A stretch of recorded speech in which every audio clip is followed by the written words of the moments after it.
이루어질 수는 없었던 시스템이라고 볼 수가 있죠. 하지만 앞으로는 POS 시스템으로 가게 됩니다. 왜냐하면 지분을 통한 증명을 할 수 있는 것이 훨씬 전기세를 저렴하게 사용할 수 있는 부분이기 때문에 이뿐만 아니라 뭐 이런 에너지 부분뿐만 아니라 이제 마이닝에 대한 부분도 마찬가지죠. 그렇죠.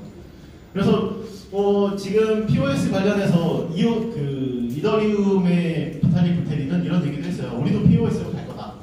그러니까 이더리움을 한 32개씩만 가지고 계시면 앞으로 장래에 어떠한 이윤이 계속 발생을 하기 때문에 그런 부분에 대한 이슈를 이제 그때 디코노미 때 한번 얘기를 했었었죠.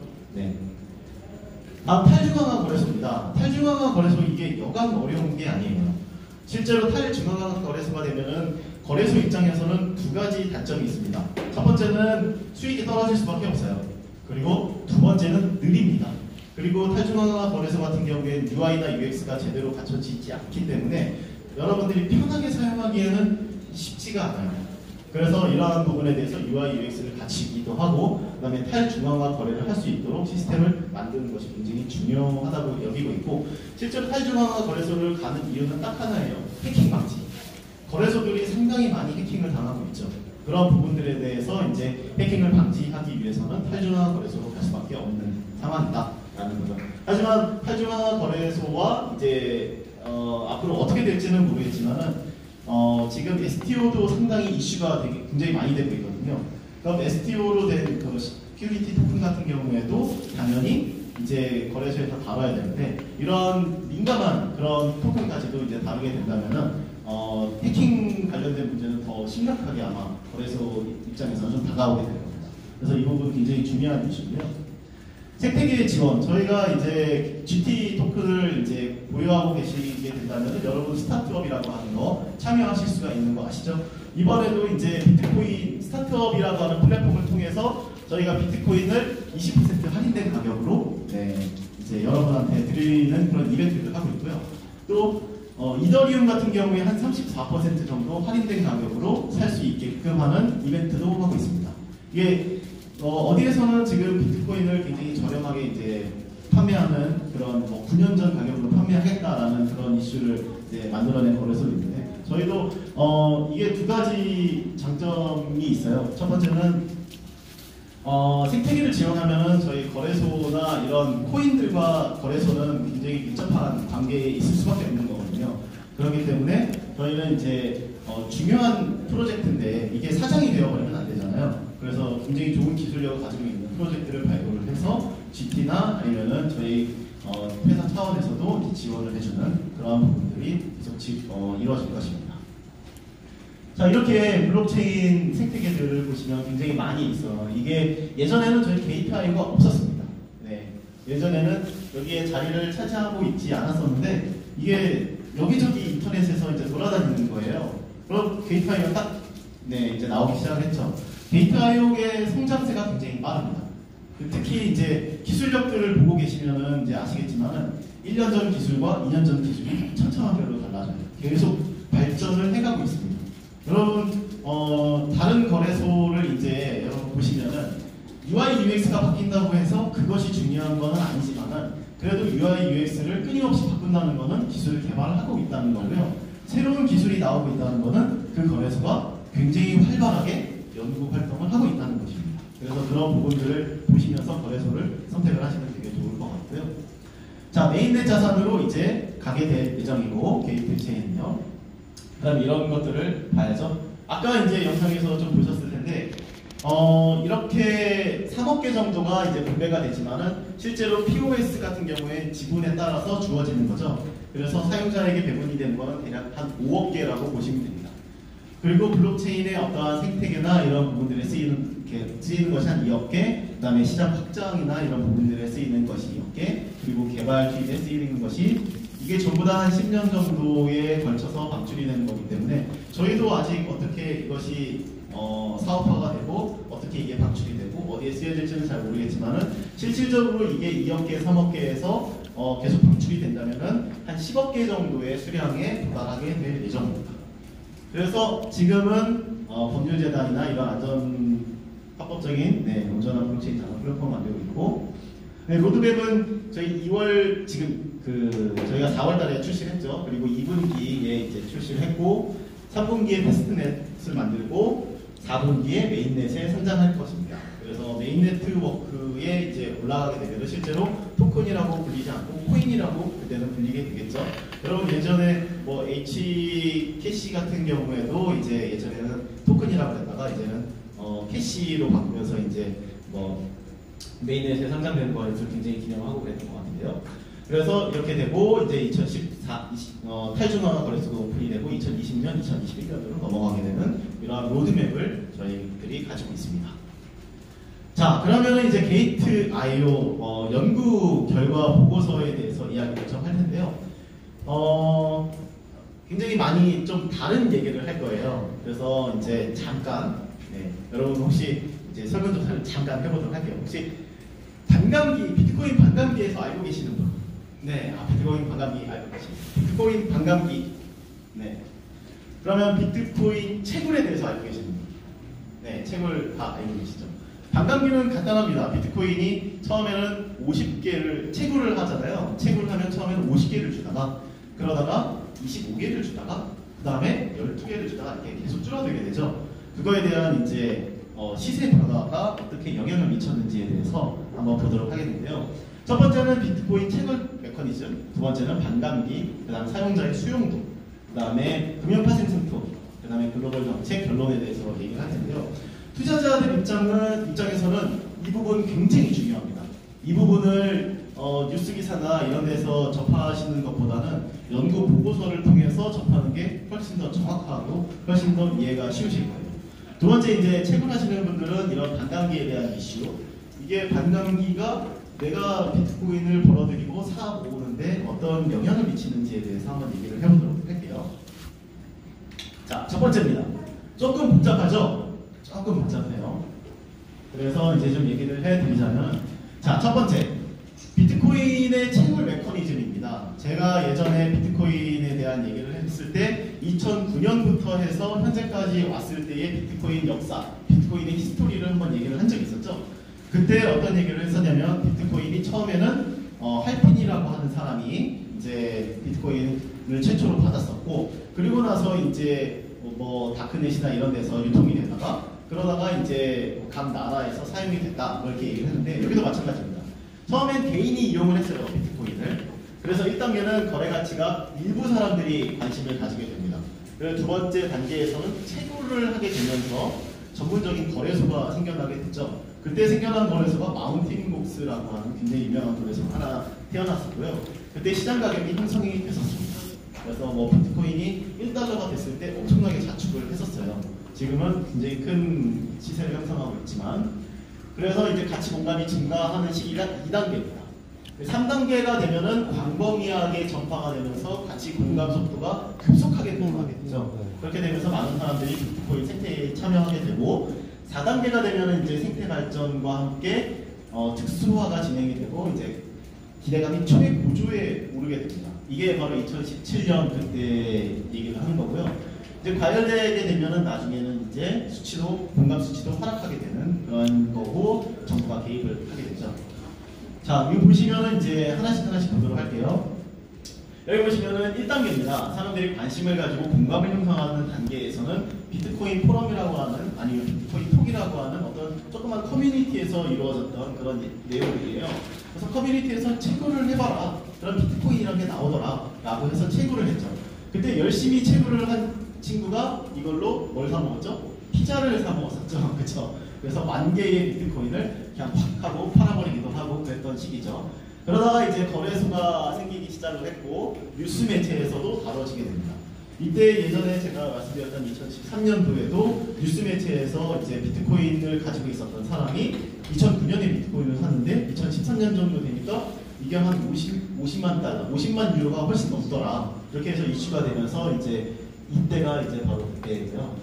사회조직에서 이제 비트코인 거래, 기술 개발 집단, 블록체인 기술들이 이제 활성화되는 시기가 나타납니다. 이게 바로 3단계의 가치 공감이 급속하게 확대되는 시기죠. 이때가 2013년, 14년, 15년, 16년 이때가 되는 거고요. 불과 몇 년 안 됩니다. 그렇죠? 불과 몇 년 기술 개발자들도 불과 몇 년 안 돼요. 예전에 모 은행에서 블록체인 경력자 10년 이상이라고 써놨다가 누가 댓글을 달았죠. 아, 그럼 사토시 나카모토밖에 없는데 뭐 이런 식으로. 그래서 지금 경력자라고 해봐야 지금 한 7년, 대략 6년, 5년밖에 안 됩니다. 그리고 이제 4단계죠. 채굴 산업뿐만 아니라 금융이라고 하는 부분까지 손을 대기 시작을 하고 블록체인이 이제 여러 가지 사회망 속에 들어오게 되는 시기가 됩니다. 이때 되면은 이런 그래프 같은 것들이 계속 나타나기 시작을 하고 실제로 이때에 굉장히 투자를 잘한 친구가 바로 우지안이라고 하는 친구가 채굴을 기업적으로 시작을 했죠. 그래서 그때의 수익률이 어마어마하다는 얘기를 여러분 아마 전해 들으셨을 겁니다. 그래서 이 시기가 끝나고 현재는 지금 5단계에 와 있죠. 5단계에 와 있는데 이게 3, 4, 5단계가 계속 반복이 됩니다. 나중에 좀 말씀을 드리겠지만 이런 식으로 하락했다가 상승했다, 하락했다가 상승했다 하는 그런 시기죠. 그래서 이때 정보기관이나 전체 산업도 이제 공감의 수치가 낮아지면서 각종 규제와 싸우는 그런 시기가 지금 현재라고 보실 수가 있습니다. 자, 다음 비트코인 채굴의 반감기 영향에 대해서 좀 보도록 할게요. 자, 채굴이 이루어지면은 반감기가 나오기 시작을 합니다. 그래서 제네시스 블록부터 21만 블록까지가 최초의 비트코인 거래의 시세가 형성되는 시기였습니다.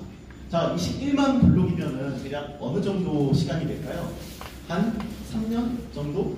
이게 어떻게 계산을 하시면 되냐면 블록체인이 형성되는 게 한 블록당 얼마죠? 10분이 걸립니다. 그러면 10분 곱하기 21만을 곱하면 나오겠죠? 그렇죠? 그래서 21만 블록까지 시세가 형성이 되는 시기고 첫 번째 반감기의 도래가 되면서 이제 50개에서 25개로 줄어들게 됩니다. 내가 열심히 채굴을 했는데 어제까지만 해도 50개가 나오더니 오늘 반감기가 딱 지나니까 25개가 나오더라. 이런 얘기예요. 여러분 그렇게 되면은 당연히 전기세는 많이 들고 나오는 수량은 줄어드니까 이 비트코인을 어떻게 팔고 싶겠어요? 예전에는 물 쓰듯이 이제 계속 비트코인을 팔았다가 그러다가 이제는 조금 아깝죠. 아깝기 시작하니까 이제 비트코인 가치가 상승을 할 수밖에 없는 그런 시기가 됩니다. 그래서 첫 번째 반감기가 이때 이제 2012년에 등장을 하게 되고 2016년에 이제 두 번째 반감기가 오게 되는데요. 시세를 한번 보도록 할게요. 첫 번째 반감기가 도래하기 전에는 CPU로도 채굴을 했습니다. 지금 채굴하시는 분들한테 CPU로 채굴하면 될까요? 안 될까 물어보면은 당연히 안 됩니다 라고 얘기를 합니다. 왜냐면은 불가능해요. 그리고 GPU로도 채굴을 했습니다.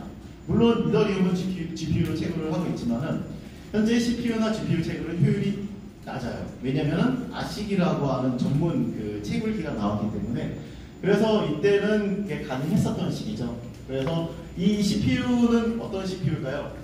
사토시 나카모토의 개인용 컴퓨터에 있는 CPU죠. 그 컴퓨터로도 비트코인 50개는 충분히 채굴을 할 수가 있었던 그때의 시기입니다. 자, 그래서 이제 넘어가게 되면은 자, 창세 블록이라고 하는데 이거 제네시스 블록이라고 보통 많이 부릅니다. 이때 블록이 생기고 나서 이제 첫 번째 반감기, 두 번째 반감기를 거쳐서 세 번째 반감기가 되는데 유통률이 점점 늘어나죠. 그렇죠? 유통률이 늘어난다는 얘기는 그만큼 유통되는 비트코인이 많아진다는 얘기입니다. 자, 그리고 이제 첫 번째 반감기가 일어섰을 때 이런 역사적인 이슈들이 있어요. 그래서 뭐 여러 가지 이슈들이 이제 나타나서 첫 번째 채굴 반감기가 나타나기 시작을 하고 시세를 한번 볼게요. 이게 반감기 날짜 한 달 가량입니다. 이게 약 한 달 가량, 그렇죠? 2012년 11월 13일부터 2012년 12월 13일이죠. 약 한 달간의 이 거래가 어떻게 변화하는지 대체적으로 조금 상승하는 시기죠. 반감기 날짜가 됐다고 해서 갑자기 확 오르거나 이루어지는 않는 것을 좀 확인하실 수가 있죠. 두 번째 반감기도 한번 보도록 하겠습니다. 두 번째 반감기가 일어났을 때 아주 다오 사건부터 해서 굉장히 많은 사건들이 있었어요. 그래서 이게 지금 반감기가 미치는 영향력보다 외부적인 영향력이 더 크게 작용을 했죠. 그때는 이제 굉장히 비트코인이 물 흐르듯이 굉장히 많이 유동이 됐다고 해야 되나? 하여튼 그때는 조금 더 저렴하게 비트코인을 구입할 수 있었던 시기이기 때문에 외부적인 효과들이 조금 더 큰 영향을 미쳤다고 볼 수가 있는 거죠. 이때는 한 달 전부터 한 달 후까지를 보면은 이제 두 번째 반감기 날짜의 전후가 이런 식으로 형성이 되는데 그렇다고 아예 시세에 영향력이 없지는 않아요. 자, 보시면은 자 2012년 반감일 기준으로 해서 이때 반감이 됐죠. 이때 반감이 됐는데 반감이 되기 직전에는 보통 이렇게 네 이때부터 조금 상승하는 그래프를 그리죠. 그렇죠? 이런 차이점이 좀 있다는 거 보실 수가 있습니다. 보통 반감기가 된다고 한다면은 한 반년 전부터 상승하기 시작해요. 1년이나 한 반년 전부터 상승을 하기 시작하기 때문에 이게 단기간에 이제 영향을 미치는 건 아니라는 걸 보실 수가 있습니다. 최근 해시율 차트입니다. 그래서 이제 이때 이제 여러 가지 채굴기들이 나오죠. 뭐 해왕성 채굴기, 뭐 엔트 마이너, 지금 S가 아니고 9 나오고 있죠. 그렇죠? 그리고 9 뭐 여러 가지 마이닝 풀만 인공지능 채굴기, 별 채굴기들이 다 나오고 있죠. 효율성을 계속 높이게 될 겁니다.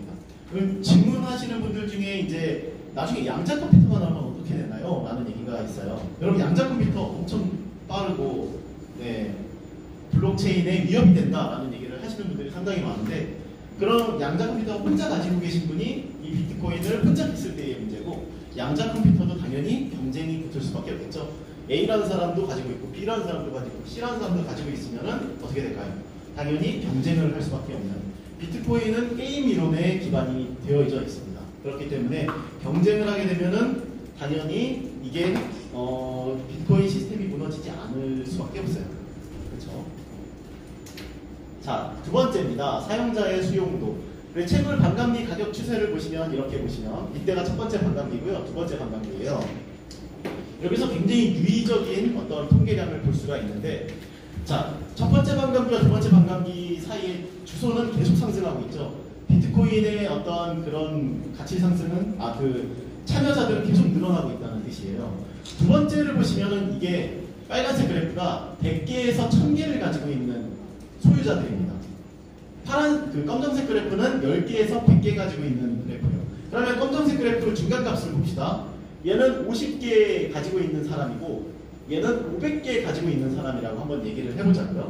그렇게 된다면은 50개 가지고 있는 사람이 증가하는 이 비율과 500개 가지고 있는 사람이 증가하는 비율이 두 번째 반감기에서 역전 현상을 이렇게 생기게 됩니다. 이 현상은 왜 일어날까요? 왜 많은 사람, 수량이 이제 많은 사람이 줄어들고 있을까요? 이거는 분산화 측면에서는 상당히 좋은 효과입니다. 왜냐면은 상당히 많은 사람들이 더 작은 비트코인을 가지게 되는 거기 때문에 굉장히 좋은 효과인데 이런 효과가 실질적으로 일어나고 있어요. 이런 효과가 일어나지 않는 코인도 상당히 많은데 비트코인은 그런 효과가 일어난다는 거죠. 여기 보시면 답이 나와 있습니다. 대량 구매가 어려워지고 그 다음에 채굴 난이도가 증가하면서 대량 소유자들이 줄어들고 소량 소유자들이 이제 늘어났다는 것이죠. 이런 부분들이 이제 이런 자료를 통해서 나타나고 있다라는 것을 보시면 좋을 것 같습니다. 자, 두 번째, 비트코인을 결제를 지원한 상점 수도 상당히 늘어나고 있는 것을 이제 보실 수가 있고요. 실질적으로 저희 예전 미더에 이제 비트코인 결제 시장에 대해서 얘기를 했을 때 그때 이제 비트코인 카드, 그 다음에 비트코인 ATM기, 그 다음에 비트코인을 실질적으로 결제할 수 있는 그런 그 매장 수를 한번 보여드린 적이 있어요. 이게 채굴 난이도와 함께 이제 어느 정도 이제 증가하고 있다는 것을 여러분들이 확인하실 수가 있습니다. 자, 이제 금융상품에 대한 내용인데요. 이 부분은 상당히 중요합니다. 지금 이 파생상품을 저희 게이트와이어에서도 하고 있어요. 그리고 저희 선물거래 같은 경우에 게이트와이어가 세계적으로 한 6위 정도에 위치하고 있습니다.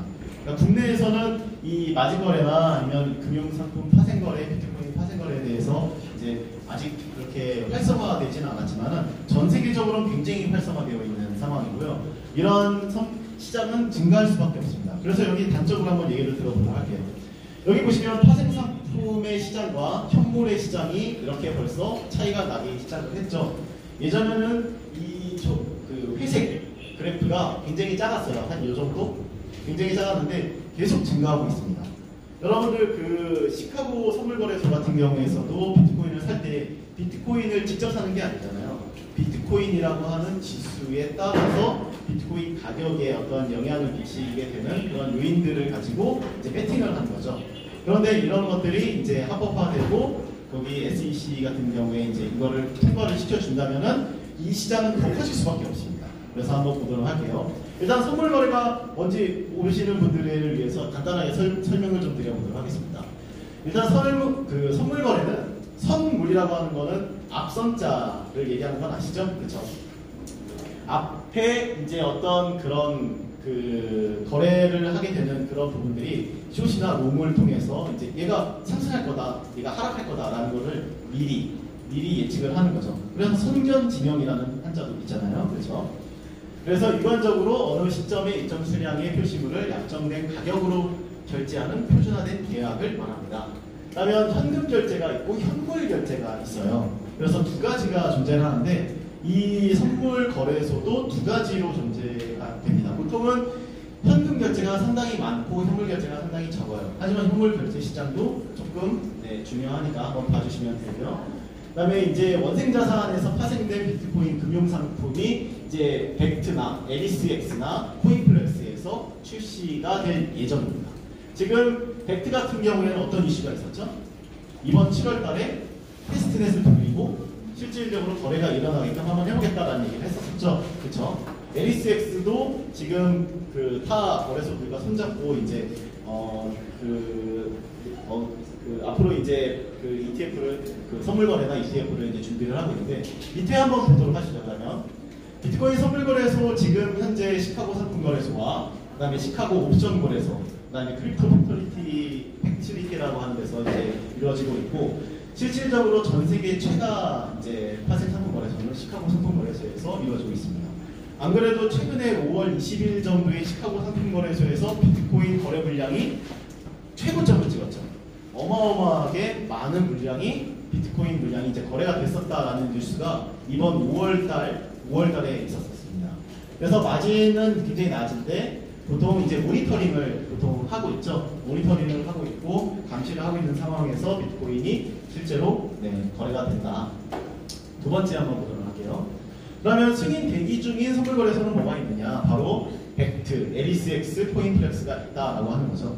그래서 여기서 보시면은 그 지금 여기 굉장히 유명한 회사죠. 그렇죠? NISE 자회사이기도 하고 마진 거래는 지원을 하지 않지만은 지금 승인 대기, 그리고 여기도 승인 대기, 그다음에 이쪽은 모니터링을 받지 않기 때문에 영국에서 하고 있는 그러한 이슈들이 있지만은 지금 이 두 가지 비트코인 선물 거래소는 굉장히 큰 이슈 중에 하나입니다.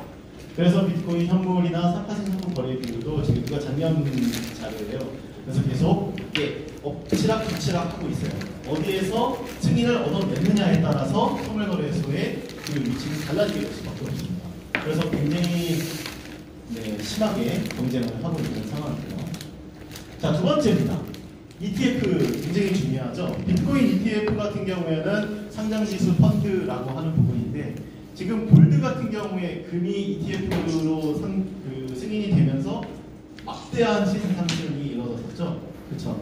그와 마찬가지로 비트코인도 ETF가 지금 진행이 되고 있는 상황이고 이러한 특정 지수가 ETF로 이제 승인을 기다리고 있는데 자 여기 보시면 윙클보스 형제 아시죠? 그렇죠. 윙클보스 형제가 예전에 페이스북으로부터 엄청난 그 지분을 이제 수익을 잃었는데 그 수익의 상당 부분을 비트코인으로 변화를 시켰어요. 상당히 재테크의 달인이라고 볼 수가 있는데 윙클보스 형제도 승인을 요청을 했지만 거절을 당했고 솔리드X도 마찬가지로 요청을 했지만 거절을 당합니다. 다음 이제 베넥이라고 하는 건데 베넥은 거절을 당했지만 현재 이 지금 베넥이 솔리드X랑 이제 CBOE나 이런 거래소를 연합을 하기 시작을 했어요. 그러면서 이제 얘네 셋이 지금 신청 대기를 하고 있습니다. 이게 최근 뉴스예요. 이번 5월달에 나온 뉴스를 이제 업데이트를 한 거기 때문에 지금 이 세 군데가 여러분들이 가장 눈여겨 보셔야 되는 그러한 기관이라고 보시면 됩니다. 자, 그래서 보시면은 현재까지 총 9개 회사들이 상품 출시안을 제시했지만 모두 거절되었다. 그 이유는 여기에서 사기적이고 조직적인 행위 관행을 방지해야 한다라는 것이 입장입니다. 그런데 이 입장이 흔들리고 있어요. 지금 상황이 어떻게 되고 있냐면은 전문가들의 의견에 따르면 SEC가 이제 승인하는 건 시간 문제라는 지배적이다라는 얘기가 나오는데 지금 페이스북이라든지 피델리티라든지 아니면 각종 금융기관이라든지 지금 삼성에서도 지갑 암호화폐 지갑을 만들고 있고 또 뭐 에이다와 협력하겠다 뭐 이런 얘기도 나오고 있고 굉장히 많은 JP모건도 마찬가지고요. 그리고 골드만삭스에서도 계속 이런 암호화폐에 대한 어떤 이슈들이 지금 나오고 있는 상황에서 SEC가 계속 거절만 할 수는 없다라는 것이 이제 전문가들 의견이라는 얘기입니다. 다음 파생 상품의 이후의 시나리오를 그럼 또 알아볼 수가 있겠죠. ETF가 되면은 오를 것이다 라고까지만 알고 계신 분들이 상당히 많을 겁니다. 하지만 그 이후의 시나리오에 대해서도 한번 생각을 해봐야 되는 거잖아요.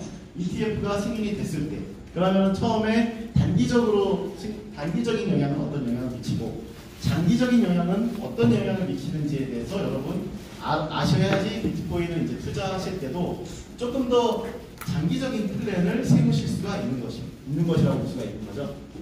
자, 그래서 단기적으로는 시장에 큰 관심을 불러일으키면서 가격이 지속적으로 상승하는 모습을 보시게 될 겁니다.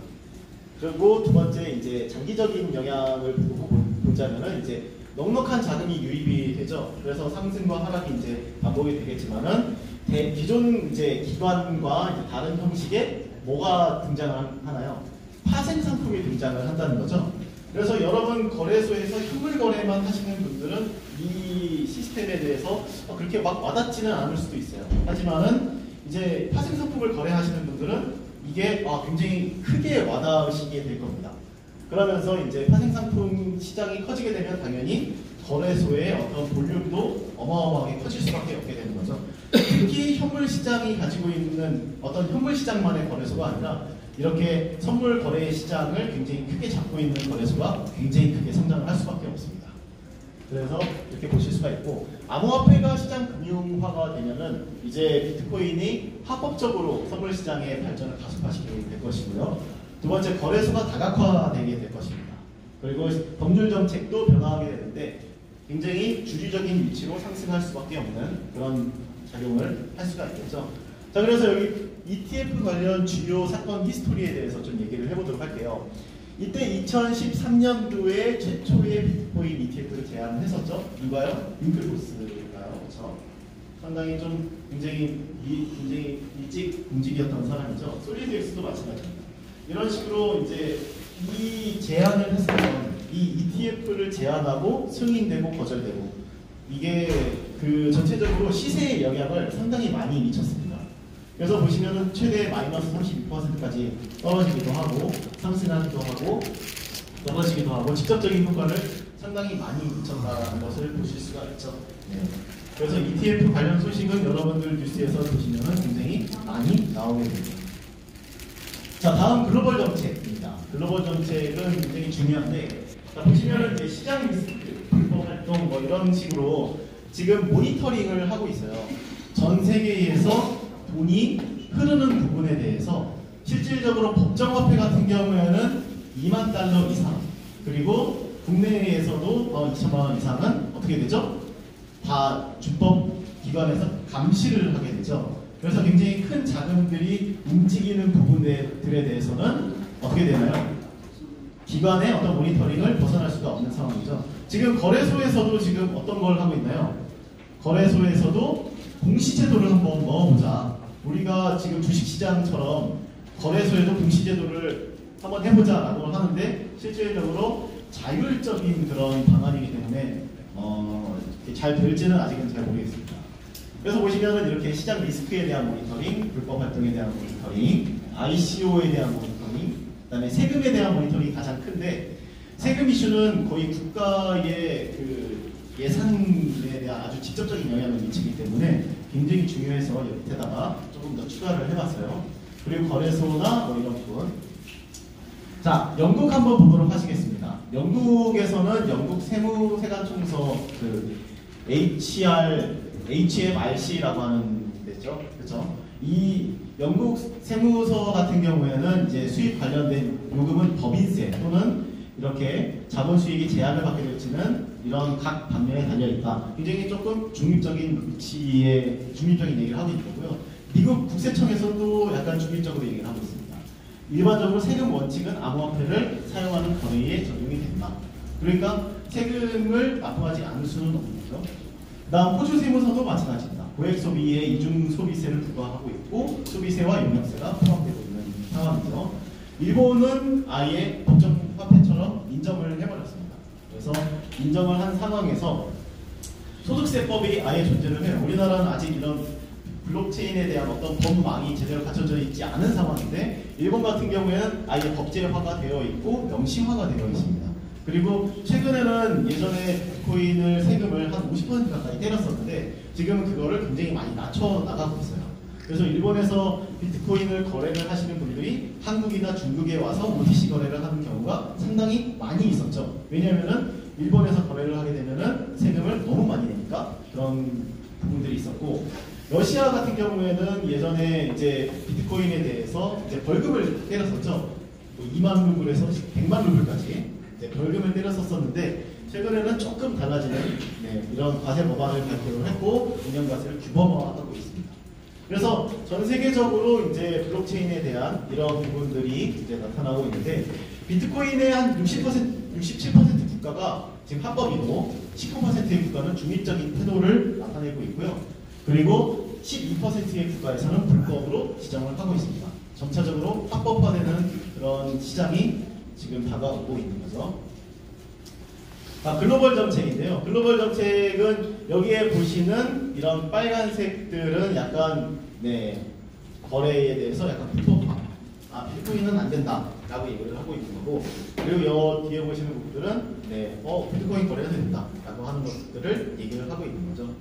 그래서 보시면은 사실 통화 전쟁이 앞으로 지금 2020년 이후에 굉장히 큰 이슈가 될 겁니다. 지금 예전에 쓴 책 중에서도 이제 통화 관련된 책들이 화폐 전쟁이라고 하는 책 혹시 읽어보셨죠? 그 책들에서도 나타나고 있는 그런 시대가 지금 현실로 눈앞에 이제 나타나고 있는데 화폐 전쟁은 아마 계속될 거예요. 근데 그 사이에 지금 암호화폐가 껴 있습니다. 그래서 그 중간에 그 가운데 껴있기 때문에 이게 어떻게 움직일지를 여러분은 좀 주목을 하셔야 되고요. 각 국가마다 이런 부분들을 어떻게 풀어나가고 있는지에 대해서도 한번 보셔야 되는데 그거를 좀 정리를 해봤어요. 여러분들이 좀 이해하기 편하시라고. 이렇게 보시면은 이제 합법 국가입니다. 러시아, 영국, 프랑스, 독일, 몰타, 호주, 미국, 캐나다, 일본, 한국도 지금 아예 금지는 아니잖아요. 그렇죠? 그리고 싱가포르. 불법 국가입니다. 중국과 인도에서는 불법 국가로 제한이 되어 있습니다. 이게 수시로 변동을 해요. 그래서 어떨 때는 합법이었다가 작년까지는 합법이었다가 올해부터 갑자기 불법이 되거나 뭐 이런 식으로 되고 있는데 지금 합법화되고 있는 추세가 조금 더 그 비율이 좀 더 많아지고 있다는 것들만 여러분들이 캐치를 하시면 좋으실 것 같고, 이런 디테일한 것들은 이제 여러분들 뉴스 기사에서 아마 많이 보시게 될 거예요. 하지만은 이거보다 더 최신 기사들을 여러분들이 보시는 것이 가장 좋습니다. 자, 결론입니다. 그래서 비트코인의 기술적 근원은 이제 가치 상승에 효과적이고 지속적으로 이끌 수가 있다는 거고요. 마지막은 이겁니다. 비트코인은 단지 기술의 하나라고 볼 수가 있는 것이 아니라 하나의 혁신으로 이어지게 될 것이다 라고 볼 수가 있는 거죠. 그래서 지금 여러분들이 그 암호화폐나 이쪽 그 금융업계나 아니면 이제 부동산업계나 아니면 그 외에 이제 화생상품이나 이런 것들을 다루시는 업계에서는 암호화폐를 굉장히 눈여겨보고 있어요. 왜냐하면 상당히 많은 자산가들이 부동산에 투자하기에도 너무 상당히 올랐고 상당히 많이 올랐죠. 그리고 주식시장에 넣기에도 상당히 불안정하고 지금 안전자산이 무엇일까라고 얘기를 하는데 지금 그 한국은행 같은 경우에 금을 더 이상 매입을 안 하고 있죠. 왜냐면은 높은 가격에 이미 사기 때문에 6년 동안 금을 매입하는 건수가 제로입니다. 아직까지도 금을 매입을 가지고 있어요. 마찬가지로 지금 암호화폐 같은 경우에도 안전자산으로 만약에 분류가 된다면 지금 암호화폐로 자금이 유입이 될 수밖에 없다. 다만 암호화폐를 이걸 20년, 30년 끌어안고 살 것이냐, 그거는 지금 생각할 수 있는 문제는 아닙니다. 솔직히 개인적인 견해로서는 20년, 30년 이렇게 장기적으로 갈 거다라는 것보다는 비트코인은 하나의 프로토타입이 될 수밖에 없어요. 왜냐면 얘가 테스트가 되고 실질적으로 전 세계적으로 이 디지털 화폐로 거래가 되는지를 시험 삼아 놓고 본 다음에 이 비트코인이 가치는 사실 떨어질 수도 있습니다. 누군가는 비트코인이 제로가 될 수도 있다고 얘기를 해요. 하지만 지금은 아니에요. 지금은 향후 5년, 10년간은 제로가 될 가능성은 거의 없습니다. 그래서 여러분들이 이제 이런 부분들에 대해서 알고 계시면 좋을 것 같고, 자, 그러면은 여기에서 이제 마쳤으니까 퀴즈를 좀 한번 내보도록